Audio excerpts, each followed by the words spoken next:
No operation no pain killer చిన్న injection ద్వారా మోకాలు మరియు నడుము నొప్పులకు దీర్ఘకాలిక పరిష్కారం. డాక్టర్ ప్రకాష్ గుడిపూడి 18 ఏళ్ల అనుభవం 8,000కు పైగా హ్యాపీ పేషెంట్స్. సంప్రదించండి Allied's pain and pain management centre Hyderabad. రైతు రుణమాఫీపై రేవంత్ సర్కార్ వేగం పెంచింది. 15 ఆగస్టులోగా రుణమాఫీ చేయాలని డెడ్ లైన్ పెట్టుకున్న రేవంత్ సర్కార్ రాష్ట్ర వ్యాప్తంగా అన్నదాతల రుణాల వివరాలను సేకరిస్తోంది. దీనికోసం పక్కా ప్రణాళికతో మార్గదర్శకాలను రూపొందిస్తోంది.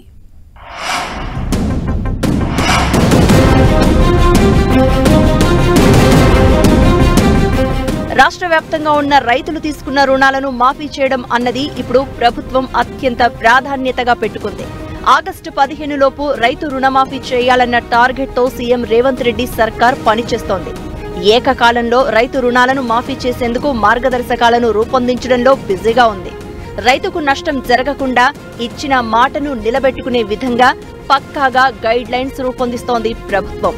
రుణమాఫీకి డిసెంబర్ 9ని కటాఫ్ డేటుగా తెలంగాణ ప్రభుత్వం ఖరారు చేసినట్లు తెలుస్తోంది. ఆ రోజు సోనియా గాంధీ పుట్టినరోజు కావడం, తెలంగాణ ఏర్పాటుపై 2009లో ఇదే రోజు ప్రకటన చేయడంతో డిసెంబర్ 9 వైపు మొగ్గు చూపుతున్నట్లు టాక్ వినిపిస్తోంది.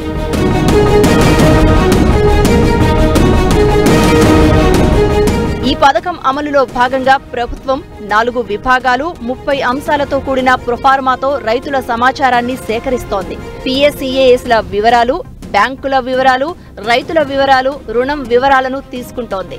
రైతుకు సంబంధించిన ఇంటి పేరుతో సహా రైతు పూర్తి పేరు, తండ్రి లేదా భర్త పేరు, రైతు Aadhaar card number, mobile number, స్త్రీయా పురుషుడా, జనరల్, ఎస్సీ, ఎస్టీ, మైనారిటీ, చిరునామా సేకరిస్తున్నారు.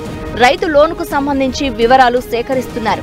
ఇందులో customer ID number, loan account number, type of loan, ఏ విధమైన అకౌంట్, క్రాప్ లోన్ మంజూరైన తేదీ, అప్పు తీసుకున్న తేదీ నుంచి అసలు మొత్తం, వడ్డీ రేటు వంటి వివరాలను నమోదు చేస్తోంది. అలాగే 2023 డిసెంబర్ 9 వరకు అసలు మొత్తం, వడ్డీ, ఇతర ఛార్జీలు, మొత్తం అవుట్ స్టాండింగ్ లోన్, అదే క్రమంలో 2024 మే 19వ తేదీ నాటికి రైతులపై ఉన్న అవుట్ స్టాండింగ్ లోన్ల వివరాలను సేకరిస్తోంది. అటు రైతు లోన్ అకౌంట్ ప్రస్తుత పరిస్థితి ఏంటి, ఎన్పీఏ జాబితాలో పడిపోయిందా, స్టాండర్డ్ గా ఉందా, రైతు సేవింగ్ బ్యాంక్ అకౌంట్ నెంబర్ ఏమిటి, ఐడి నెంబర్ ఏమిటి తదితర వివరాలను కూడా ప్రొఫార్మాలో బ్యాంకులను అడుగుతోంది ప్రభుత్వం. 2 లక్షల రుణమాఫీపై తెలంగాణ ప్రభుత్వం మరిన్ని జాగ్రత్తలు తీసుకుంటోంది. ఒక కుటుంబానికి 2 లక్షల వరకే రుణమాఫీ చేయనుంది. అసలు వడ్డీ కలిపి 2 లక్షల లోపు బకాయిలు ఎంతుంటే అంత మొత్తం మాఫీ చేస్తుంది.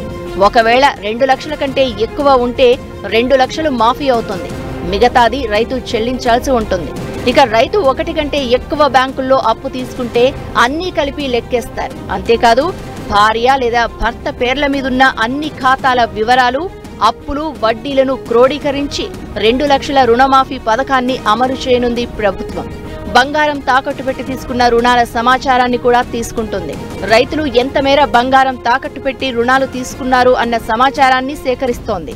దీంతో 2009లో వైఎస్ సర్కార్ చేసిన విధంగా రేవంత్ సర్కార్ కూడా కొన్ని పరిమితులతో బంగారం రుణాలు మాఫీ చేస్తుందన్న చర్చ జరుగుతోంది.